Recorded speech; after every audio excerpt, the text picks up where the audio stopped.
Bismillahirrahmanirrahim. Urmatlı bir tuğanlar. Bu Oruza ayı insan özünü dozok otundan kutkarı ayı eken. Peygamber sallallahu aleyhi ve sellem hadis aytadi.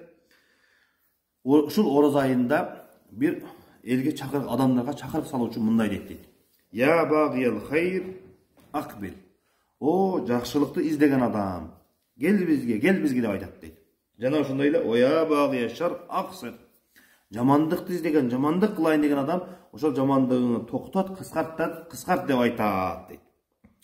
Валиллахи утакау минен нар ва залика кулла лейла.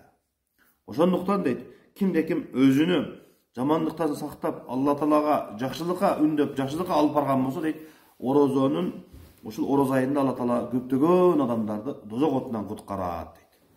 Анан да хадистин уландысында айтат, мындай кылып Алла Таала дозоктон куткара тургандарды куткаруусу күндүгө болот дейт. Ошондуктан урматтуу бир туугандар, ар бир адам катасына, кемчиликтерине тобо келтирип, ар бир инсан өзүнү дозок отунан куткарып калсын деп пайгамбарыбыз хадисте айткандай, барыбызга ушул хадисти айтып кетет элем. Алла Таала барыбыздын жүзүбүздү, денебизди, бир туугандарыбызды, ата-энебизди, бала чакабызды дозок отунан өзү куткарсын деп Алла Тааладан сурайбыз.